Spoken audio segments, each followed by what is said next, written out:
you have changed. You are asked for host. Is it okay? I'll. No, Dr. Sandhya, you're the host now. Yeah. Okay. I'm sorry. I'll have to start it again.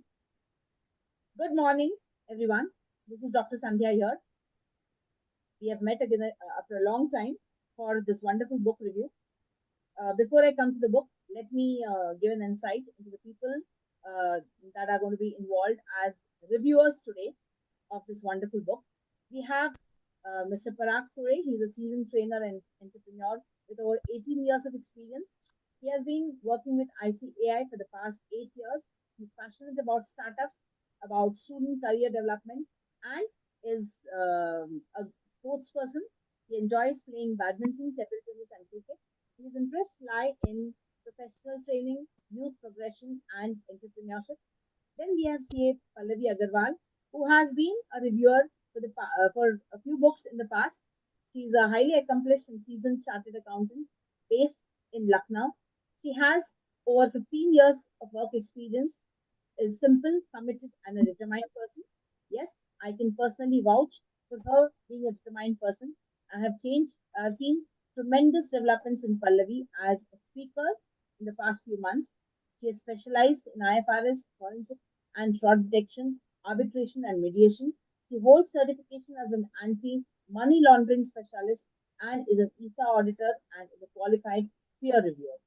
She has co authored the book Magical Power of Gratitude with 18 other authors. Then we have the wonderful Devavati ma'am. She's a school counselor and a psychology teacher. She's into management training and teaching and is associated with ICAI for the OC and MCS program. She's a Reiki and Access Bar healer settled in Indore. Besides that, yes, this is Dr. Sandhya. I've had the wonderful opportunity to start this book review group. While initially it started to kind of increase the or improve the reading amongst ICAI faculty, it has now grown much wider, and we have even a lot of non-CAs or people who are not associated with ICAI as members of this group. I've been working for the past 30 years now, 15 years in the industry, and 15 years as an independent trainer, whether as a visiting faculty for colleges or as a trainer for ICAI. With ICAI, I have been, of course, associated with the MCS and OC program.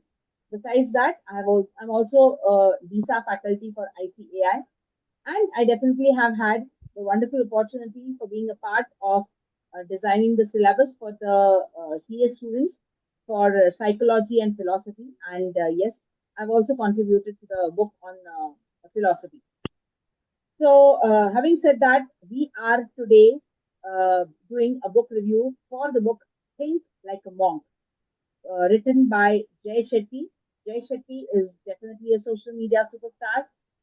His show on purpose has been one of the top shows for quite some time. Last year, one of his videos has managed to get over 360 million views. So yes, he is definitely particularly among the youngsters. But more than that, what I feel is this book of his. I think this is his most inspiring and empowering book. uh, this book particularly is dear to me because it is talking about the lessons that one can draw from the Vedic traditions. It's about overcoming the negative thoughts and habits and trying to access the calm within us. Each of us is can achieve a level of calm and achieve a level of focus. We can have better relationships. We can reduce the stress. We can try to find out our hidden abilities by simply increasing self discipline and making our time in this world much more fruitful. So, without saying much, I think I'll give it to the speakers today to talk about Think Like a Monk. So, sit back. The rest of us are going to sit back and enjoy. The stage is all yours. All the very best.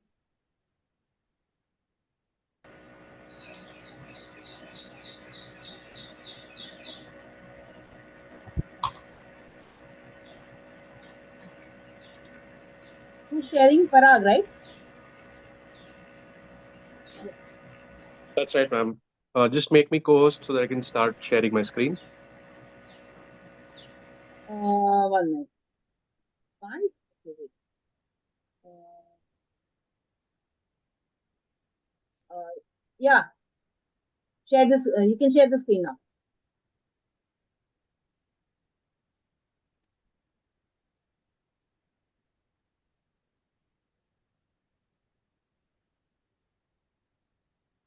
No, I think there's this whiteboard that is started. So I think, Yeah, yeah, yeah. Where's your presentation? yeah, you'll have to close the whiteboard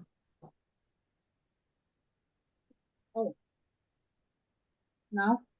and you'll have to make me the host No, to be able to share. I've given the access to everybody to share the No, screen. no, you click on participants, ma'am. You click on participants and click on Parag, then he'll get it. No, no, but in the meeting tools, in the host tools, I've given the access to everybody to share the screen. No, it says only the host can share in this meeting. Madam, you have to click open participants and click on Parag. So it goes, Parag becomes the host. Hover over the name, Okay, click more and then select make host. See, click on participants, then click more and then make Parag the host. Parag, I've just made you the co-host. Hmm. Getting it? Done. It's done. Yeah, I can share it now. Yeah. Yeah, Sandhya met my hope. Sorry to tell you, but that was the easy way. All right. Can you all see my screen now? Yeah. Great. Okay, so let's begin. Thank you so much all for sharing this opportunity with all of us. Me, Parag Sue, CA Pallavi ma'am, and Miss Debahuti ma'am. We're all privileged to present this book review to you. Think like a monk. So uh, Sandhya ma'am spoke about Jay Shetty and the way he has written this book. What I think is this book is more of percepts from the Holy Bhagavad Gita, right?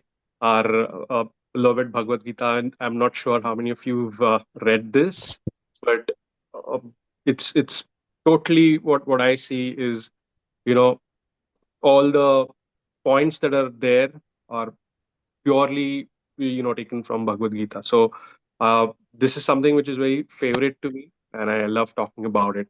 So what we're going to do is in this short little presentation, we'll try to keep it engaging enough so that we all can also share our insights, since this is not something which is not known to a lot of us. But Parag, yeah, we'll go through the presentation. Sorry, someone's wanting to say something. yes, yes. Parag, your video is off. Have you put it off or is it has it become off? One second. Are Yeah. you able to see me now? Is it okay? No, sir. Can see me or no? You can't see me. No, we can't. Yes, we can, I we think can. someone has given a thumbs up. I can see you. Yeah, we can see you. Great. Okay. And you can see my screen too, right? Yeah. Perfect. Yes. If you smile, it would be better. I'm already smiling. All right. Okay. So what we'll do is we've divided this into 11 chapters. We'll be breaking it up so that it doesn't become monotonous. So I'll hand it over to Pallavi ma'am, CA Pallavi Agarwal, who will take over the first couple of chapters, and then we'll come and chip in between. Over to you, Pallavi ma'am. Thank you so much for that wonderful introduction, Paragji. Good morning, everyone. So, yes, can we have first slide, Paragji? Each of you has to keep track of the time, okay? Yes.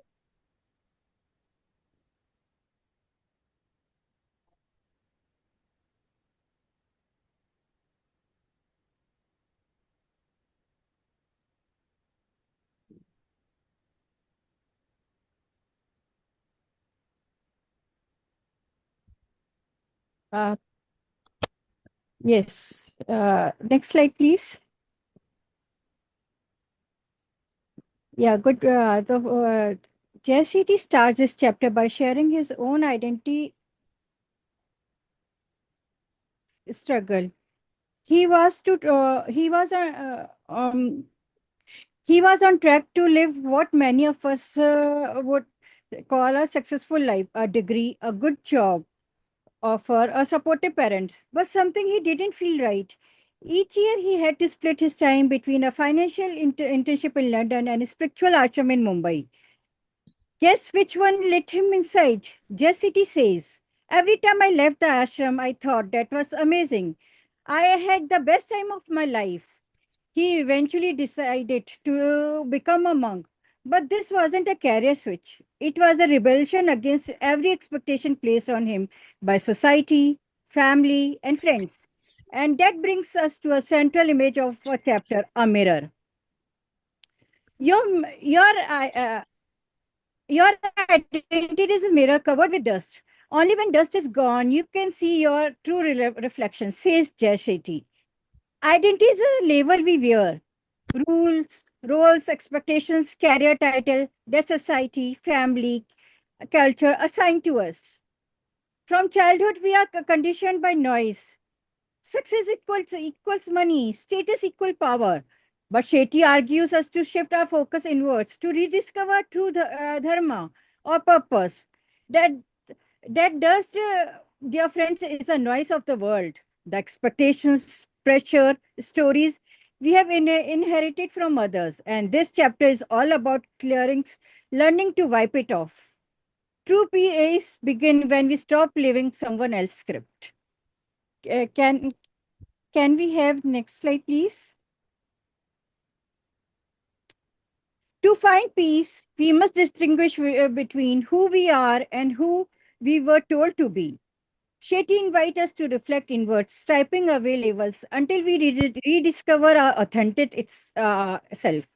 After leaving the corporate fast lane, Jay rebuilds his life around consciously chosen values, turning who should I be into who do I choose to become? Who do I choose to become? So remove that dust by rediscovering yourself through introspection. Unlearn label that you don't align with your values. Ask, who am I? And beneath the bias. Self awareness is the path of authenticity. Like a dusty mirror, your identity can be hard to see. With awareness, the dust clears and you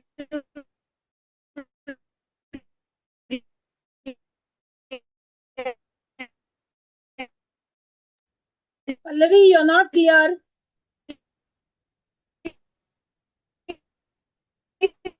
Can everybody hear Pallavi?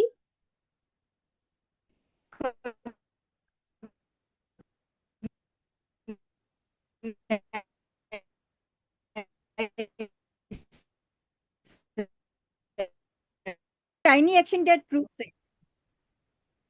We are not what we think we are. We are what we think other thinks we are. Thank you. Now I hand over to for check-in chapter to Basu ma'am. Thank you so much, ma'am.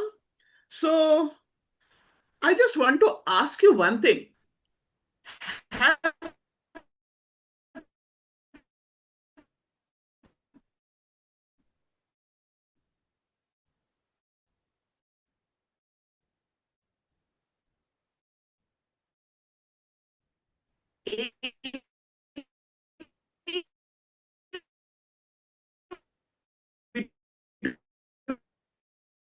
life may appear to be worthless, but it is one thing I always see when I get up in the morning, a terrible look, hairs and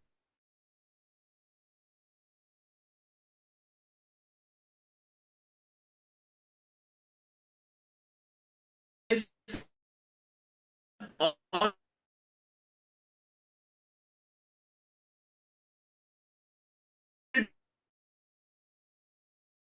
used it in the night. The person need to lose the signal and I wait. Went to office. Seema came and told, "Do you know Rita is really not absent?" My God, is this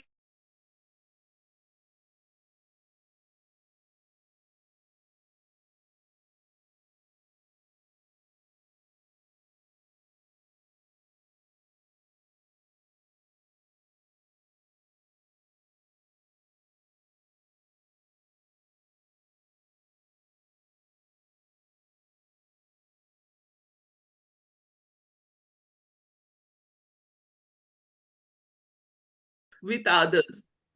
Throughout my life, I never think of comparing myself with myself.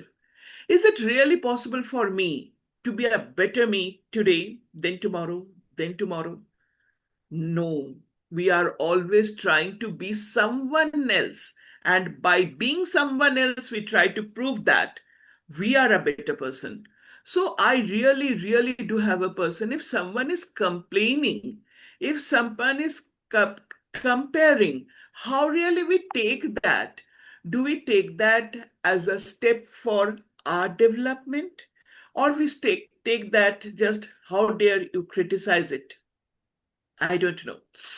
But we really need to think about. And then comes the final step, what Jay Sethi is proposing. He's talking about whensoever you have a single negative thought, stop over there. When we stop for that negative thought, the first thing, sir, we can shift the slide. Whensoever we stop, we try to find out what is the feeling inside ourselves. Someone is complaining, someone is comparing. I am complaining. What is my thought?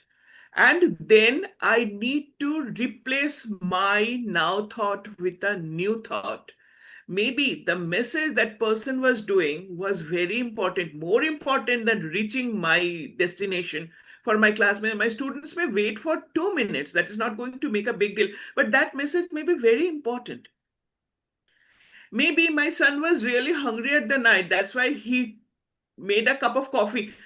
I just thankful that he didn't wake me up at 1 a.m. or 2 a.m. in the morning. Get up, mom, make a cup of coffee for me. He did it for himself. Am I really thankful for that, what he did? No.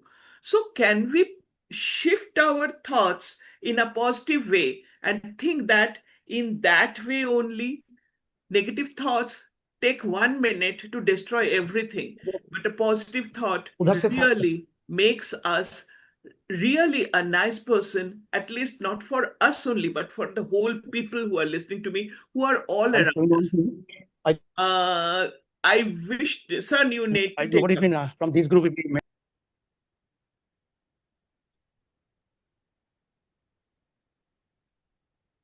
Sir, we can move to chapter 3.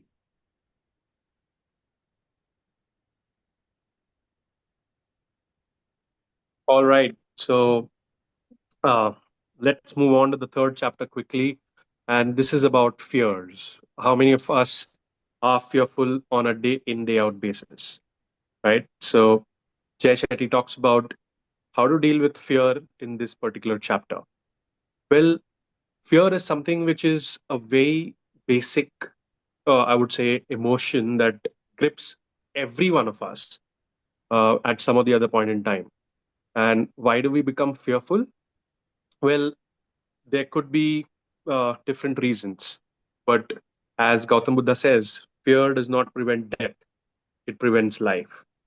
So, definitely something that we should get over and think upon or ponder upon. Why do we really fear or have this fearful feeling in our mind the moment any unfortunate event happens or anything that we don't expect as a event to happen in our lives? We instantly become fearful. So, what starts to happen is the decisions that we take start having fear as a major factor in them. So this is the solution that Jay offers, right? Although we can't make sure that the fear is not present at all. But to tame the fear, we can certainly do an activity, and that is to rate your fear. Uh, it's difficult, isn't it? How can one rate their fear on a scale of 1 to 10? Well, what he suggests is you possibly think of the worst that could ever happen, and we all see that there are so many things that happen around us which we feel are dreadful, right? And we are fearful that anything of that could happen to us at any point in time. Life is so unpredictable. But the fact that if you start comparing your fears with the worst possible outcomes, right? So anytime the fear crops up, just compare it to what could be the worst possible outcome, and instantly you'll have, a score where you would be at least a little comfortable to deal or manage with, the fear, because you've rated it from 1 to 10, and obviously 10 being highest, it's the worst thing that would have happened. But now you've rated this fear as, say, a 5 or a 6, which earlier would have created havoc in your life. So this is a better way, I think, should be done. Now, there's another thing, that what really causes this fear, and beautifully explains, and this is again mentioned in the Bhagavad Gita, where Krishna tells Arjun not to be attached, because that is the cause of all fear. Now, attachment is very natural and is a common phenomenon. So we all know for a fact that when there is attachment to all the things that just give me a minute. Sorry for the disturbance in the background. Lovely pet that's there in the background. So if you were wondering who's playing with this ball, just allow me a minute. Yes, thank you. Right. So the cause of fear is basically attachment. So how many times are we attached to, every single thing that we have? This is mine, this is me, or this house is mine, this, car is mine, he is my, relative, and so on, right? He's my friend. So all of this is where, when we talk about, being attached to things, and it's natural as a human being to get attached to certain things. But the cure of fear is also hidden in this very same thing, and that is detachment. And we all practice this at some or the other point in time, where we try to, keep ourselves away from, getting into everything. We as parents learn that very quickly, not to interfere in our children's life too much, and so on. So it's practicing small steps to detach ourselves from, the day-to-day activities, can reduce your fears. And that is what is beautifully explained in this particular chapter. So I hope you got some tools to deal with when it comes to fear, especially. Let's move on. Let's go on to the chapter 4. Over to you, ma'am. Yeah. Chapter 4, Intention. When there is harmony between the mind, heart, and resolution, then nothing is impossible. This is a quote from Rig Veda. This chapter invites us to shift our attention from what we want in life to what we want it. What we want in life to why we want it. Jashiti beautifully shares a moment from the ashram. He was walking with a senior monk who points out the other monk with incredible achievements. One can meditate for 8 hours straight, another can fast for 7 days, a third can recite entire scripture from memory. Jay is impressed and says, I wish I could do that. The monk gently asks, do you wish you could do that? Or do you wish you could learn to do that? This small question uncovers something big. Jay realizes he was chasing the end result and not the journey, not the efforts, not the process. This chapter teaches us behind every goal, there is a reason we want it. And if we don't understand that reason, our intention, we may chase the wrong thing and therefore feel empty. Here a senior monk About to sweep a temple, pauses, closes his eyes, and asks himself, why I am doing this? That tiny check-in turns a routine core into an act for purpose. Jesse T says the same silent questions run beneath everything we do, whether we notice it or not. Jay explains us that our action, big or small, are usually driven by one or four core motivations: fear, desire, duty, love. Fear, like losing your job or not being good enough; desire for status, wealth, and administration; duty, doing what is right out of responsibility or gratitude; love, giving, helping, and serving because it fills our heart. Fear and desire orbits around the ego. On the other hand, duty and love orbit purpose. Intention is the parent of behavior, says Jay Shetty. Jay's point is simple: why we do what we do. It is not just action, but the energy behind the action that defines your life. Thank you. Uh, Monk act intentionally, aligning behavior with values. So, how do we bring that monk-like action into our life? Jay offers five-step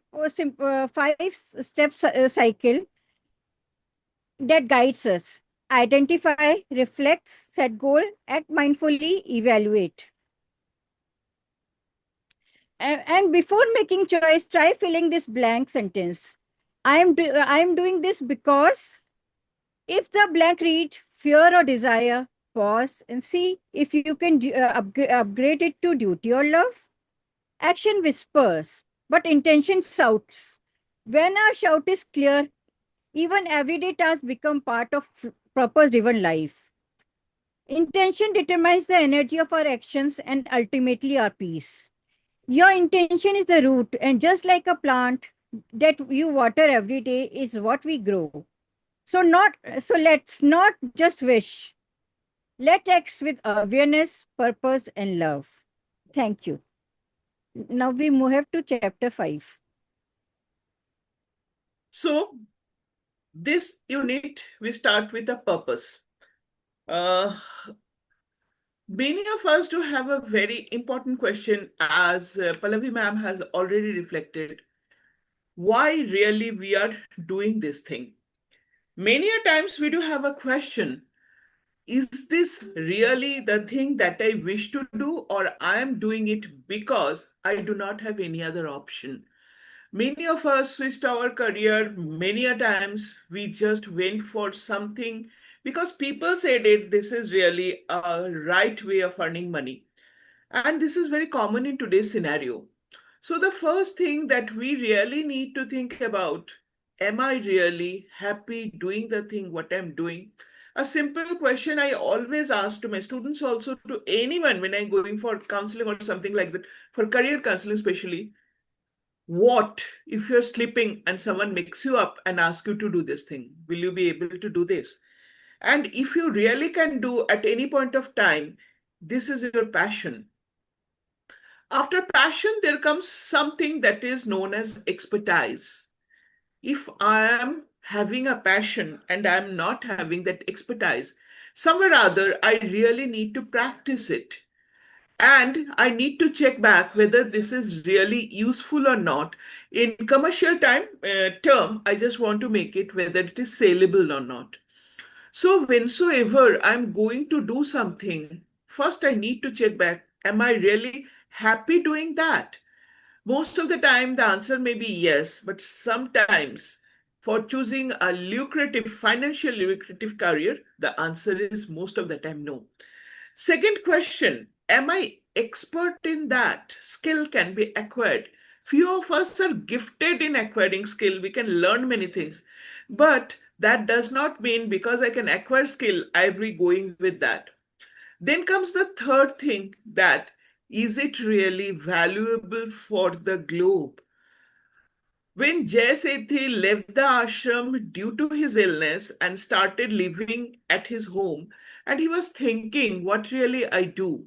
And because he was skilled to become a monk only. And the best way he found that to be a monk for the globe, not with a robe, or with a saffron, but with the simple dress that he likes to wear. And that is, I think, the best thing we all need to do. Before we go for the financial aspect of anything, we need to think back whether it is really required for the people or required for the elements on the globe. If I'm a good horticulturist, I think I can do a great job helping growing the plants, because many of us really wish to have beautiful plants in our home. And if I am an horticulturist, what is the problem? Maybe I do not have a degree, but a skill is something which can be acquired at any point of time if I am really passionate about them. Here, Jayasethi came with a very beautiful quadrant, because these are the things it becomes very easy for us to remember. Skill but no passion. You will do the job, but you will get tired, and that is happening with common people. If you really take a deep dive, you will see hypertension, digestive disorder, diabetes. These are the main cause, because there is skill but there is no passion. The second one is skill and passion. Hima Malini danced till now because her skill, her passion makes her dance. It is, you will say it is not an example, it is an exception, but all of us do have something which we do passionately, and that really makes us feel good. And when we do something with passion and skill, वो three idiots वाला dialogue याद आते हैं, success झक मार के पीछे आएगा. No passion, no skill. Live it. No skill but passion. I'll tell my own story. When I was very young, I liked to dance, but I never got time to learn. Now I'm living in a place where my second door neighbor is a dancer, so my husband took me, uh, and he told her that she wants to learn dancing. So I started learning pure Kathak. And I practiced for around 4 or 5 months. And after that, my legs said that you are not capable enough for that fast movement of legs. Because actually, I dreamed for that. I did 4 months. The level I achieved was great. But many a times our body do not allow. And the same thing happened with Jai Sethi. His body didn't allow him to be in a monastery and be a monk. And that is the reason he left that and he came out and became a monk for all of us. He talked about 4 Vedic personality. The first one is guide. A guide is a person who really tells us how to the work to be carried out. The guide shows way to 2 next groups. One is the leader. They lead, and the creator, they creates. Leaders are the warriors, the kings, the decision policy makers and all. And the creators are, they do make the things, they create the things. They are business person, they are industrialist, and everyone who is in today's version, we can say that they are creating resources. And with creator and leader comes the maker group. Their vision is really brought into reality by the makers. So if we really look into today's varnashram, this is the way that we should see the whole people who are serving for the society, community, or whatsoever we say, the guide who do have an intellect. They do guide the creators and the leaders. The creators and the leaders guide the makers to make the thing happen in the reality. Until and unless these 4 groups are existing, coexisting, it is impossible for a developed society to exist in today's scenario. Sir, next to you, it's up to you. Thank you, ma'am. So the next chapter is routine. Like what we saw, a lot of us today have understood this Japanese term ikigai, which Debhuti ma'am just spoke about, and Jay Shetty also mentioned beautifully in his book. You know, how do you actually help the world by identifying what your passion is, what you're good at, what can you be paid for, and how you can actually monetize it and help the world around.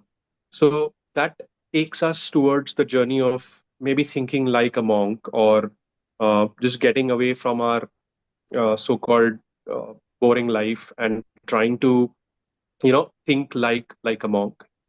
But this chapter routine is again kind of a contradiction to this, because all we think is the monks will just sit and be happy all day, and they will just roam around in the peaceful area or in the mountains where they are surrounded by nature, and they are living a happy life. They have no responsibilities, so to say. But uh, there you go. That's not true. Even the monks structure their everyday routine, and what he talks about in this chapter is the importance of following your routine in order to be successful. So he mentions a very interesting thing, which says that location has energy and time has memory. So what does this mean? He suggests that every area, so like a lot of us who go to work every day have a designated place where you sit and you work out of. It creates an energy around, right? And that is why I think it's important to figure out what's that place, what's that location where you are the most productive. So he suggests that you identify areas that make you feel productive, or areas that have good vibes, like we say, where you will do all your productive work. And if you have to do recreation, you move out from that place and go to some other area and designate that area as a recreation area, or so to say a place where you can relax and enjoy. And similarly, what he also talks about is time has memory, which means that every day, it's just simple as our body clock, right? So every day at a particular time interval, why do we feel hungry? It's because our body reminds us that, hey, this is the time to have food, or hey, this is the time to go for a bath, or your nature's call that you get every day. So it's very important to understand this very aspect, that if you want to be consistent, then there has to be clarity, number one, and you need to be following a strict routine, so to say. It need not be boring and mundane. You can make it exciting enough for you. But for that, again, he has mentioned that something as mundane as washing dishes, what can be exciting about it? Well, just observe, you know put your mind away, do single tasking, just focus on cleansing those vessels, see the vessels going from dirty to being clean, and you will see that magic. That if you're liking that task, if you're loving to clean the vessels, you would enjoy that routine on a day in day out basis, and still figure out to be calm and clear about how you want to take each task ahead. So that is very, very important. And this is what he's mentioned. He's given these tools to us so that we can actually start applying these things in our day-to-day life. Of course, we all know what is the importance of meditation and focus in our lives, but in order to improve it, I think a lot of mindfulness is required. Practicing mindfulness on a day-to-day basis is something that can really help us stay focused. So yeah, that is what this chapter talks about. Let's move on to the next one, chapter 7. Let me start with something we all experience. Have you ever had a moment where your thought just wouldn't stop? Like a little mind in your head jumping from one worry to another, creating stories, overthinking, comparing. Yes, we call this. I beg your pardon. Okay, Pallavi, Okay. continue. Somebody was on unmute. I muted. Okay, thank you so much. Have you ever had a moment with your thought just wouldn't stop, like a little voice in your head jumping from one worry to another, creating stories, overthinking and comparing? JCT called this the monkey mind, easily distracted, reactive, jumping from past to future really still. When Jay joined the ashram, he thought silence and discipline would calm his mind.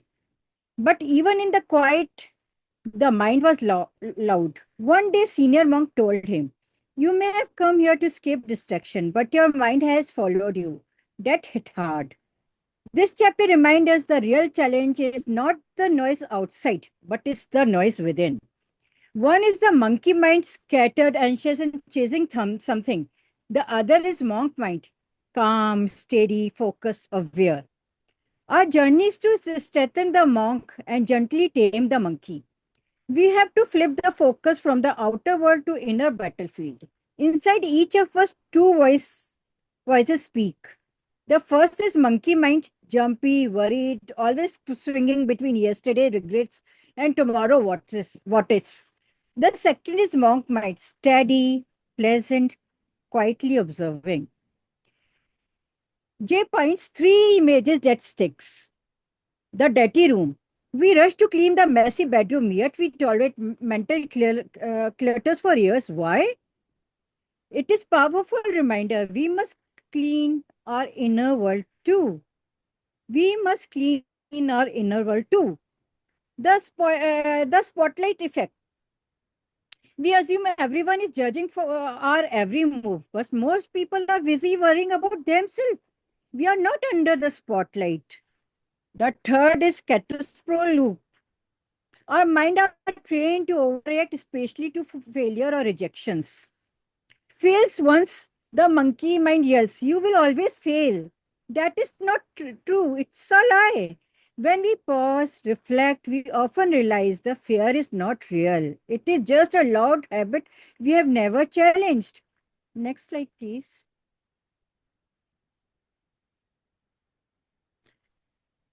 The mind is flexible mirror. Adjust it to see the better world. The room, the spotlight, the loop, they are not the problem, and they are the untrained mind, which which bring us to how to train it. So, to train the mind, the Jay Shetty has given us four mental toolkits. First one is stop, swap. Notice a harsh thought, "I'm not enough."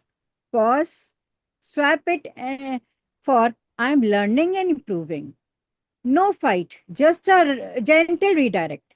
It is like a mental judo, redirecting energy without fighting. Second, mind as a room observation. Close your eyes. Treat thoughts like guests entering the room. Some noisy, some polite. You don't argue or entertain them all. You simply note who arrived and let them leave. The guest shows up less over a time. With practice, you become an observer, not a reactor. The fourth one is breathing exercise. Inhale for 4, hold for 4 minutes, exhale for 4. 2 quiet minutes, and your nervous system step out of panic mode. You will feel thoughts slow down, and the monkey will sit still. Affirm, and the last one is affirmation, generalizing. Write line like, "I choose patience over panic," or "I speak with kindness over under stress." Writing anchor identity, repetition rewires habits. This shifts the mind from reaction to reflection. When you learn to navigate your mind, the world becomes easier to walk through. And with that, maybe today is the good day to start training your mind, not to be perfect, but to be in present. Thank you so much. I'll start this unit with a story. A professor, very educated, very learned, comes to a Zen monastery and asks the monk, "Just tell me something about what you know, what you do." The monk said, "Okay, let's have a cup of tea." He asked the disciples to bring 2 cups. His cup is half empty. And he says, and the professor asks, "Why you are having half cup?" He says, "It's okay for me." And he starts pouring tea into the cup of the professor. He fills the cup is filled up to the brim, then the tea starts falling down. The professor says, "What are you doing? Why don't you stop it? Can't you say it's full?" The monk asked, "Do you know when the cup is full, you really cannot pour anything?" He said, "Everyone knows it. I'm not stupid." The monk said, yes, you know everything. And that is the reason whatsoever I say is of no use. The professor was quiet. He left because it is really a time taking practice for him to be empty, to come somewhere and know something. And I have a very big question in my mind, which I always ask myself. Am I the person when no one is watching me? Are we the person when we are not observed? Can we deal in the same way when we are not observed by anybody?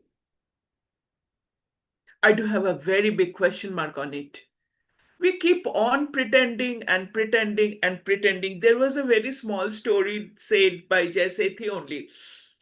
We have a Gucci belt. Do we wear it for our comfort or we carry it to show others?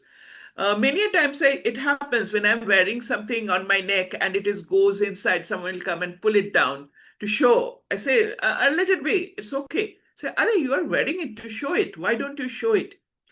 Is it really the way we live the world? I think if we can be the we are, it is going to be very easy for us to survive.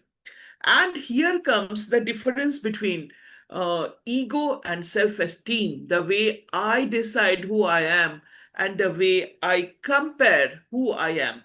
Sir, next slide, please. So there is a very clear distinction between ego and self esteem. I want everyone to love me, whereas the feel fine that if you really love me, it's okay. And if you do not love me, okay, I'm okay with that. I I think that I know everything. And self esteem says, I think I can learn something from others.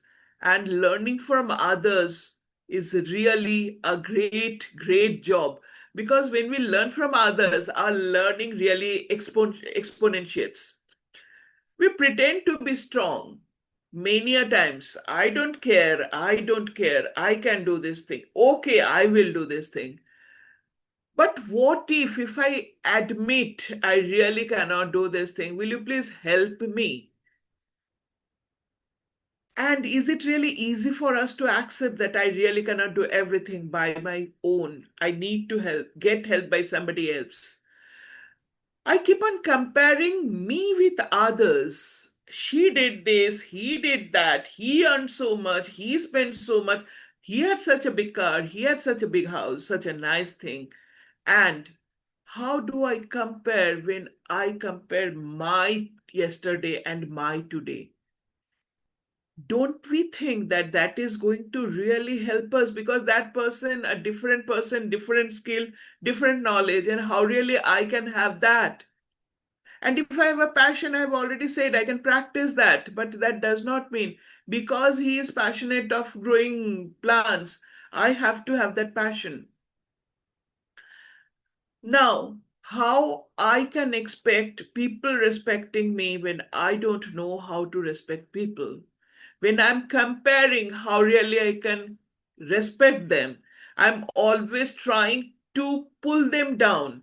But if I'm really respecting them, I'll be the one who I am. Maybe I'm not so good as you, but yes, I do respect you. Or maybe there are points where I am better than you. No problem, because this is not your passion. This is not your liking. That's why you really do not need to be who I am. You are the who you are, and I am the who I am. So here Jaisati talks about few ways to be a person who can get detached. And detachment, I think Jaisati says that detachment from ego is the first detachment we should have. So the first thing that is, am I capable of accepting insult? If someone says, really, you are not good at that, maybe if Sandhya ma'am says, ma'am, really, you are not fit for a book review, what should I do? Should I stop Sandhya ma'am, or I should try a bit more to be if I really wish to it? And I think Sandhya ma'am is certainly going to give me an answer yes. Receiving a compliment Do the compliment suits me? When in 2016 that Bangladeshi person got the Nobel Peace Prize, he asked, do I really deserve it? Many a time it happens. Do I really deserve it? When I cook something and my son praises, Ma, this food was very nice. I say, really, it was good. I check it again. Is it really good? Arguing with a partner, the easiest job we all love to do. Can't we live one day and let them be true and let us accept what they are imposing on us? My husband, everyone says, you are the laziest person in the world. Initially, I used to say, I do this thing, I do that thing. And now I say, yes, you are the person who is doing everything, and my family, my everything is at the right place because of you. And now he is feeling very proud that he is doing everything. And he will say, everybody, if I'm not there, she will be in problem. So I cannot go anywhere. If she is there at home, I have to be over there because I take the care of the home. She is going out, she is doing many things. So she should be free from the family affairs. Think of a man saying that I care for her. And I think this is the biggest gift a person can give. And why really we try to top others? Let them be at the top. Let them be the king. I am just a servant. I'm just serving. And doers really make the world go. Why not to accept? I'm just a doer. I'm no one a creator. I'm no one a leader. I'm no one a thinker. I'm just a doer. I accept I'm a doer. I'm a very, very negligible entity of the world. And am I really putting my 100% to do what I am doing? I think we need to shift for the next slide.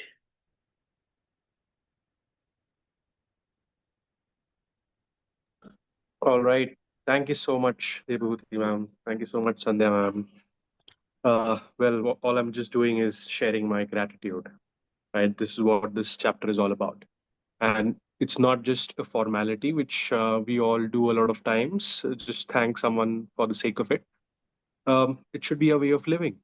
Uh, well, if you want to think like a monk, look at it this way, that like we spoke about fears, or we spoke about all the negative emotions that govern us through the day, this is one feeling, or this is one emotion that actually makes you feel really, really good.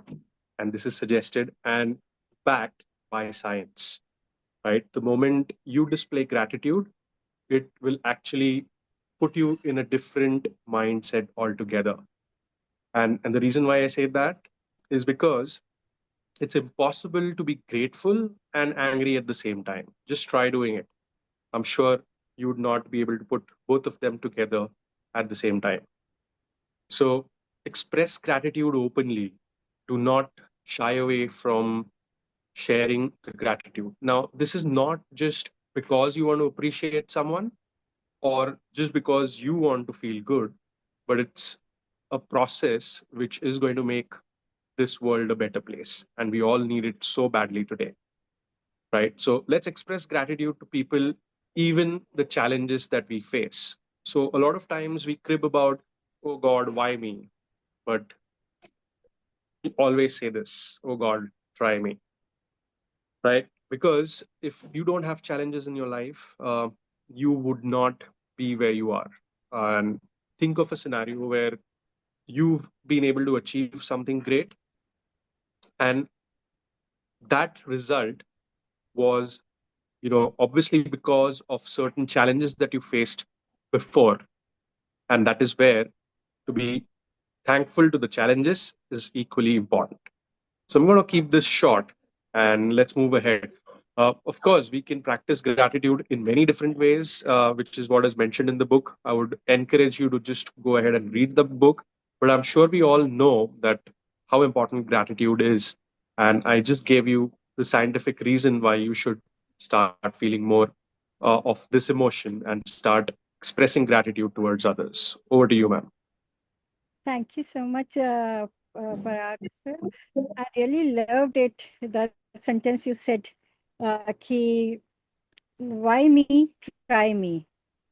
Thank you. And here the JCT starts this chapter with the meaningful idea. Relationships are like mirror; they reflect who we are.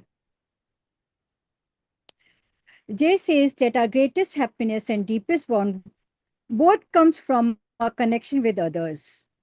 He shares how often we walk into relationship carrying our own wants, expectations, and insecurities, and we expect someone else to fix them for us.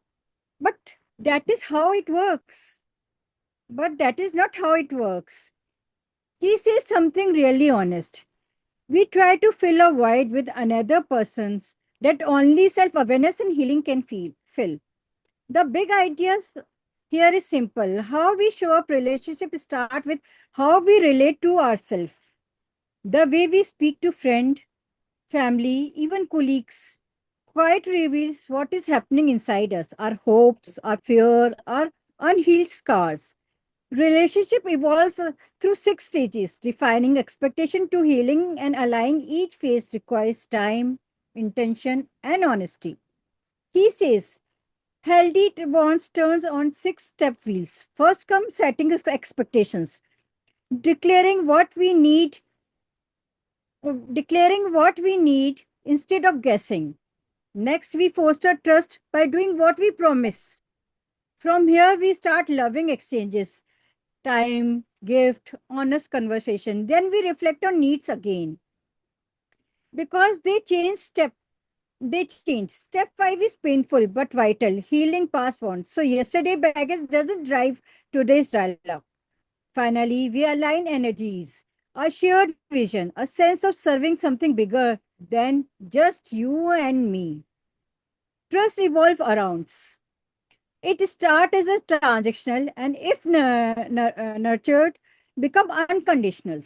The deepest relationships are built on purely trust. Jay says, uh, remind us that deep bond requires time, vulnerability, and shared visions.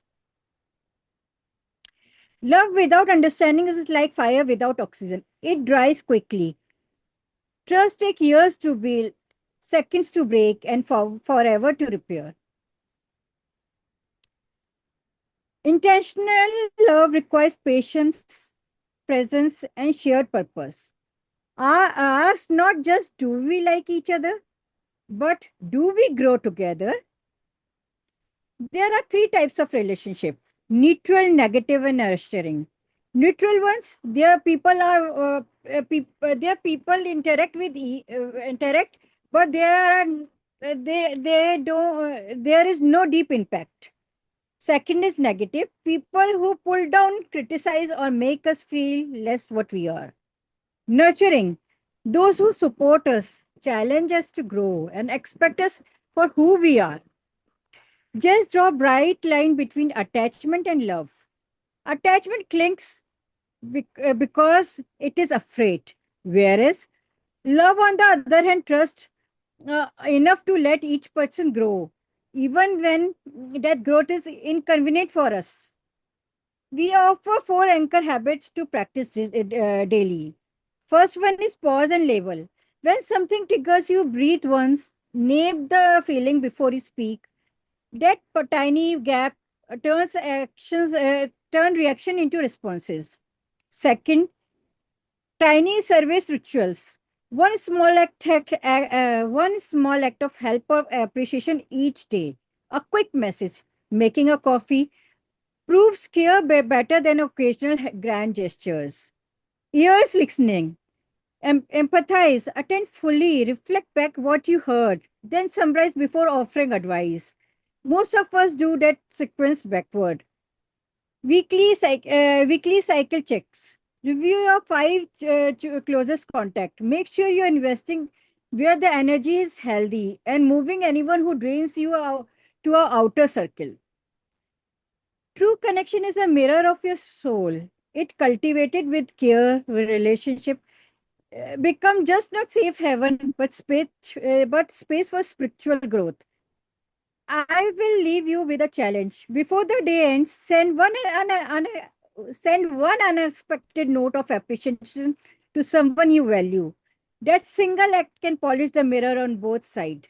The most important relationship in one is the one you have with yourself, because all other mirror it, and that is the truth. If we learn to love with awareness, speak with kindness, and listen with curiosity, we don't just improve relationship, we become kind of person other wants to stay connected to. When you learn to navigate life like a monk, you don't escape the world, you master it.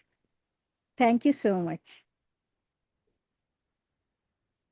I'll start with one of very small philosophical note given by Rup Goswami. He said, Yukti Vairagya. Vairagya is something where we leave everything and then also we do something. And that is the most important thing we really need to have over here. When I was very young, we used to go for picnics on the Sundays. And I'm from Kolkata, so there were many small water bodies. We used to go near to that and we used to play over there throughout the day. Mother used to carry food and we used to enjoy that. Before coming back, she always used to say, pick all the litters you are leaving because tomorrow someone will come and they will get a clean place. And this is something Jaisethi has said in his book.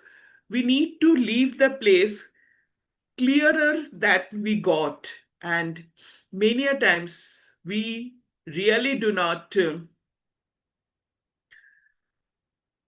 do that. Yes, ma'am. Bhagavad Gita. I'm not referring at all to Bhagavad Gita because that is going to be very long. I cut Bhagavad Gita because Jai Shetty talks about Bhagavad Gita only as because I'm not going to make the thing so long. I was focusing on time. That's why I cut all the things from Bhagavad Gita because that is one of a passion of mine. If I start, then I cannot stop. So I'm just coming to what Jai Shetty has put into words, and that is I'm talking about. Thank you, ma'am, for reminding me again. So now I will come to very small activity, very small understanding of ours. That is why it is difficult for serving. The first problem in serving is selfishness. Do I have sufficient to give? This is just what I need to live. So how really I can give it to someone else? And that is a big problem that we have. Now, when I have sufficient one sari for all the 30 days, if I give one, then how really I can manage my 30 days? And is really service depends upon whether I am having sufficiently for me or not. The thing is that if I wish to give from my 3 saris also, I can give one to somebody. I can live with my 2 saris. And that is the problem which we are facing in today's scenario, that we are not really ready enough to sacrifice. We are to have everything for us and everything for us without being attached also and without being detached also, because philosophy is not really existing. It is a selfishness that is creeping us to have and have and have. So, if I talk about service, the service is first that it connects. When I give the pen which I was writing with, my mate's daughter says, pen बहुत अच्छा है, अच्छा लिखता है. I can write with any pen or any pencil because how much I write, I just make the main points for my speeches. So I can give that. Do I do that? Service amplifies gratitude. And whenever I gave her that pen, every day she will come and say, देखो आपका pen से लिखा मेरा handwriting कितना अच्छा निकला. It is never my pen. It was the pen and the effort. Gratitude. It is compassionate. Next time when she gets something, she will come and tell me, you see, I have scored good marks. And it will self-esteem. When I have the courage to give away something, I'm more stronger because I know I can survive. I'm fearless. I know I can manage. I'm very much faithful, dedicated toward him because I know that tomorrow is going to be a day where I will get everything that I need to live, in a right way. I have tried this activity for myself, and I'm asking you to do this activity also. Just can you think of 3 or 4 or 5 people? You can drop everything if you see that they need help. Just a quick review, 4, 5 people, 6 people, you can drop anything to do for them. Can you find out them? I think the faces are flashing. The second question is, do you really let them know that you care for them? Jay Sethi has asked for an activity. Write the name of people whom you wish to be always safe, always good, and write their names on the bathroom mirror, because at least twice in the day you will be visiting that, and you will at least saying something to them, you will remembering them. So I did that. My husband came and said, what are these names? Because these are all common names. He knows everybody. He says, these are the people I wish to thank every day, twice at least. I wish to pray for them. He added few. And then yesterday my son came and went to our toilet and said, what is this, ma? All the names are the people are written over here. I said, we are thanking them morning and evening. He wrote another 2. They also should be over there. Think of the list will take just 2 days to be a 20 people list. Don't you think this is something we really need to do? Will you do this? This is a question. I would conclude the whole book with 5 take homes. The first thing is our dharma, our passion, our skill, our liking should be what we are practicing.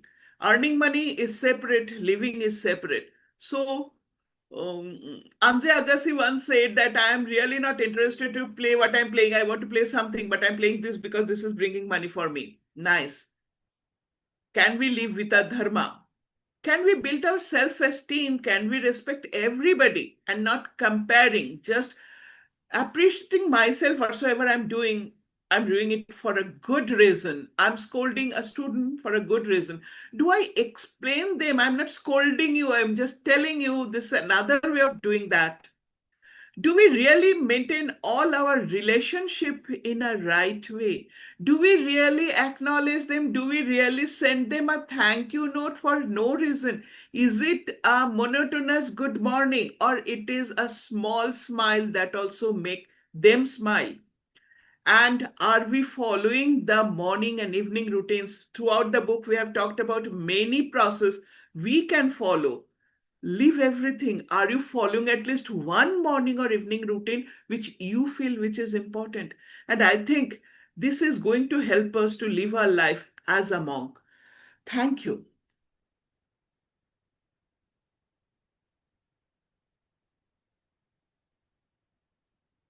Excellent. Okay. That's all. Before I start, I think Namrata had put in the suggestion that I had lot Uh, to say. Yes. yeah. Thank you. Thank you for giving me this opportunity. So, I wanted to share something on comparing, okay, from my own experience. While I do not fully agree that we should not be comparing ourselves with our previous self, or not compare ourselves with someone else, but positively, we can seek inspiration from. The way others have led their life. Say, for instance, in my case, I started my career a little, I mean, there was a gap in restarting my career of almost 6 years, and that placed me along with the, juniors, right? So I was an associate working with juniors. But at that point in time, I did not compare myself to those initially. While I did compare myself with the others, colleagues of my age who were, in senior positions, I happened to read Steve Jobs' autobiography written by Isaac Walterson. So in that Steve Jobs story, he says that he rediscovered his life at the age of 40. So when things started working for him, and how he again got reinstated into Apple, and how the iPhone journey began, or the iPod journey began, like what he learned from his own mistakes and journey, and how he actually built on his life after 40. So this was very inspirational, and it kind of, when I compared myself to his journey, I thought it's just okay to accept yourself the way you are, and things are still possible. So comparison, I think, when we are doing it in a positive way, or while we are seeking inspiration from each other's life, I think it does give us what do you say, upliftment in our life. So that's where I thought I differ on comparison. Yes, I definitely agree, because when we keep on comparing with ourselves, yes, we may feel good, but it is when we compare with others, with people who have achieved much more, it gives us a reason to grow, Yeah. makes us more competitive. So yes, I definitely agree there. Um, Anybody else, Ritu? I know has we have Aditya sir today. So Aditya sir, would you want to share something? Good morning. It's a long time. No, thank you, Dr. Sandhya ji. This is a very wonderful book. Thanks to Mr. Parag, when I wanted to discuss this book here at some other forum, he helped me a lot. And, like how every day we breathe, we take food, we do exercise. Same way, we have to bring those thoughts, like what Devbhuti, nicely concluded. We have to see that our ego is zero, or it should go in patal. Then our thinking, in Vedant, I am reading a lot of Vedant. So Vivek, Vairagya, Sat Sampati, and Mumukshutva. So whenever I feel something, I compare with Nitya Anitya. There is a concept Nitya, Nitya. that Atma is permanent, everything else is impermanent. So, if that feeling comes and Vairagya, then for impermanent things, we do not bother. And then Sat Sampati, Sam, Dam, Uprati, Titiksha, all that, it's every day to be practiced. So thank you so much for this book. And Always. thanks to Parag, Pallavi, Tebhuti for nicely explaining to us. And Sandhya ji, you are a great leader and dynamite, keeping the group live. Thank you, thank you, thank you. And I could meet Namrata after a year. That is my biggest achievement of this joining this today. Sir, I'll speak to you separately. There are reasons, and yeah, I'll Okay, surely yeah. We will discuss. We will discuss. It's a Yeah, 1 year sure. story. Yes, Discuss. yes. Thank you. Thank you. Thank you, sir. Thank you, sir. Thank you.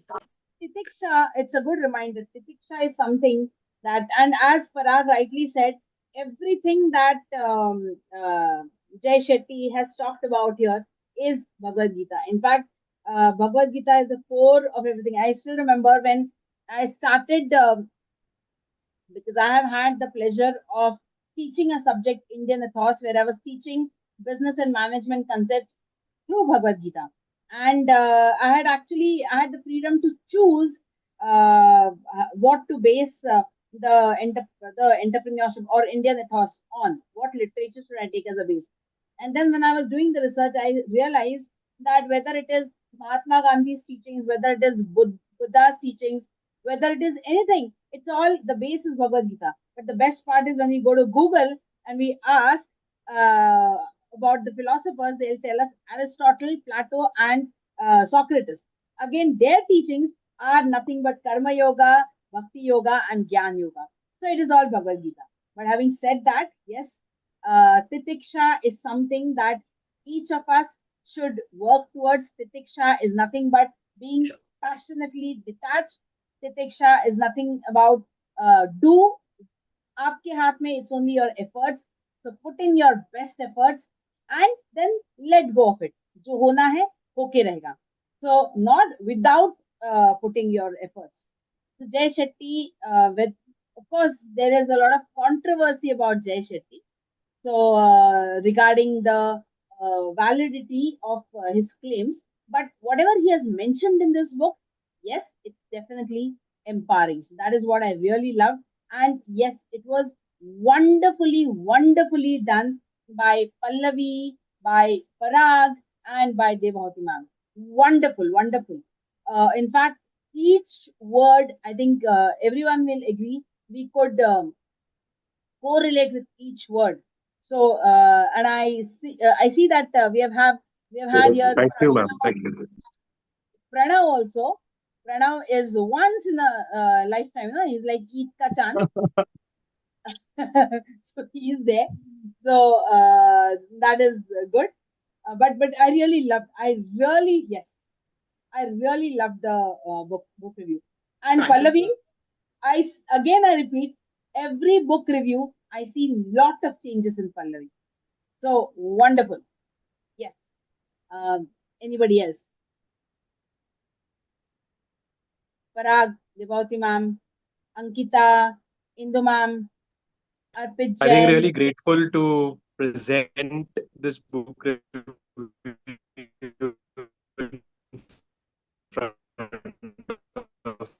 of so many learned people, like I said, uh, Dr. Abdul ji, he was so reading Bhagavad Gita. If you haven't so far, it is an amazing book. It actually transformed my life, and I'm sure it will do to each one of you when you start reading it. Yes. I'll say Absolutely. something. I started with many modality of self-help things that I have done Reiki, I have done Access Bars, I have done many. But end of the day, I got that everything is Bhagavad Gita. So I have dropped everything. I really do not like to have those living Bhagavad Gita because that is the core. If we go by that, we do not need anything. And I think Exactly. after Bhagavad Gita, we need to go for that Purans, and Srimad Bhagavat also comes after Bhagavad Gita only. So if I can do that full, I think the life is what the young generation set. So that is really a great achievement to assimilate it within ourselves. And I think Jay Sethi is a right person because being a billionaire is not a crime.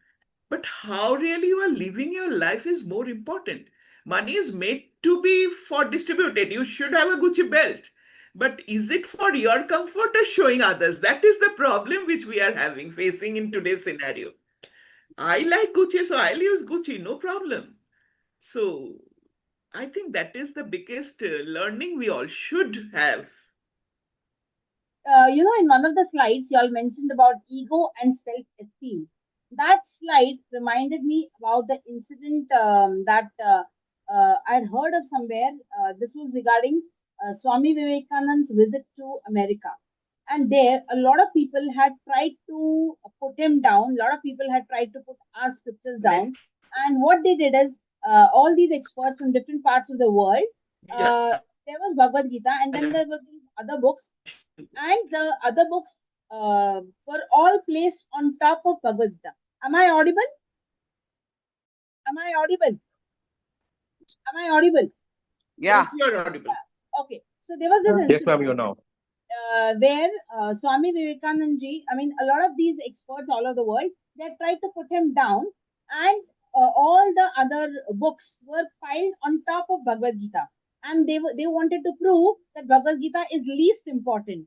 So the way he interpreted it, he was like, "Oh, Bhagavad Gita is the base of everything. You are all standing on Bhagavad Gita. Without Bhagavad Gita, there is nothing." So it was he shut everybody down, and that is a fact. I personally, I mean, it has changed my life. So I love Bhagavad Gita. I love our Indian scriptures, and I think we should all feel proud that we are Indians and we have such a rich heritage. Rich heritage. True. So yes, Yeah, good morning, good morning. Dr. Sandhya. Yes, good morning, ma'am. I hope you have recovered completely On from the your road, health issues. on the road to recovery. Yeah. I would like to thank Mr. Parag, Mrs. Basu, and Pallavi for the wonderful presentation. It was simply marvelous. I mean, the flow, and the examples that they put up was simply too good. And when you start reflecting on those points, you find that you are living that most of the time. So, and it gives you scope for learning also. That, okay, points to think about, points to ponder about. So, too good, all three of you. And Dr. Sandhya for the presenting this platform for everybody. Loved it. Loved today's show. Yeah. Thank Not you. doing much. Honestly, I'm not doing much. I'm just trying to get people together. I'm trying my Yes, best. we Have do more. need leader. We do need leaders who will pull everybody together. You need people for that too. We used to get 40, 45 people. I know, I don't I know, know. Somehow it's becoming I know, difficult. I know. I myself am culprit. I know. I'm not able to join frequently, but yes, I was able to join What I today think, and happy. Sandhya ma'am, is that we can use these recordings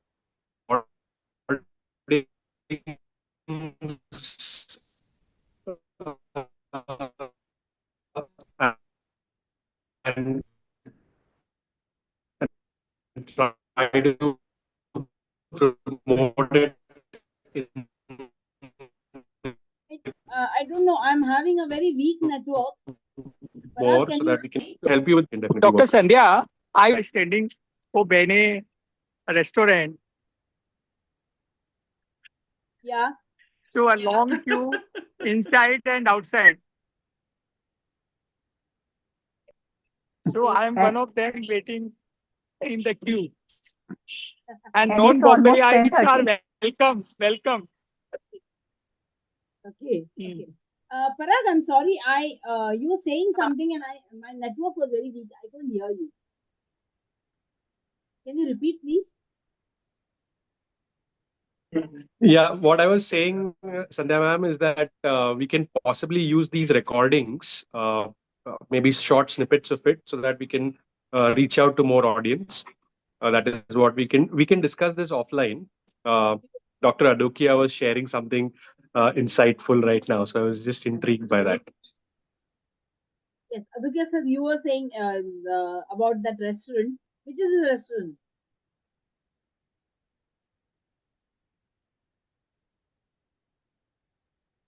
Okay. I think he's not able to hear us. Sir, am I audible? Yes, Okay. Sandhya ma'am, you are audible. Okay. Geet, this was your first meeting. How was your experience? I definitely want to hear from you. It was amazing. See, I have my book here and I have points. I am a first plate, and there are so many things that I'm taking away from them. It was a pleasure to listen to them and actually understand their own love for it. There are not many people who I know who love books, and it's such a pleasure to be a part of a place where people are in love with books, and not just any books, but the books that have a potential of changing lives. So you are putting in so much of effort in choosing the correct books that will leave a mark rather than any other book which we may just read for the sake of it. And actually getting into making slides, making it interactive, putting in personal anecdotes, putting in metaphors. It was not just the text material. I could understand that, all three of you have done so much of effort into it and related to it yourself before you have presented it. That is what made it much more interesting for me. And I'll tell you one funny thing. When So I don't have a maid right now, and I had to mop. Something had fallen, and when someone said, "Think of mopping," I was like, "Oh my God, I'm mopping. There is no video on. There is no audio on. Did she see me? I am mopping the floor." I freaked out, but then I realized no, she's using it as an example. So it was really, really insightful for me, and I love the energy, the enthusiasm. People who read, they don't age, and I can see that in front of my eyes. Now that is I nice. loved it. Are I we trying to tell loved that it. we're old? Are you trying to say that we are old? I am very old. I am an old soul. And I loved all the references to Titiksha and all. We have all gone through it in advanced courses in Art of Living. So this is a group where I feel I can connect with. And Bhagavad Gita, of course, is love. And I did not know that there are so many people out over here who.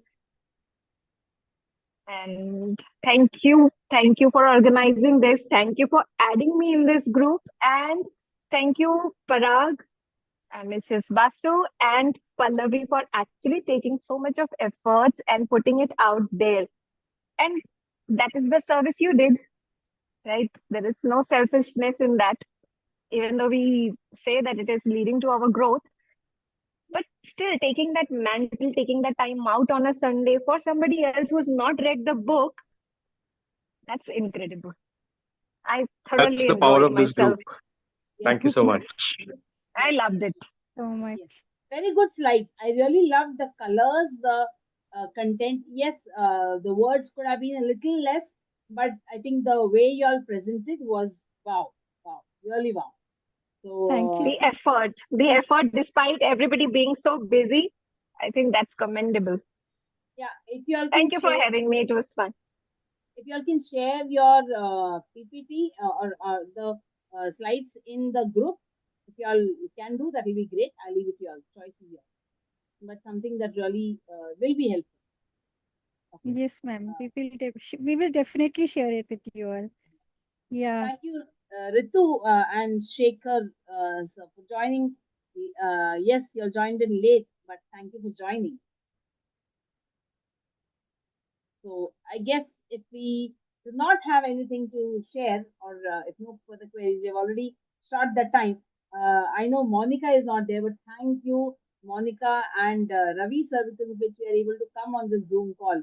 Because I do not have a Zoom account, so I cannot forget that they are letting me use their Zoom account for scheduling this meeting. I'm really sorry.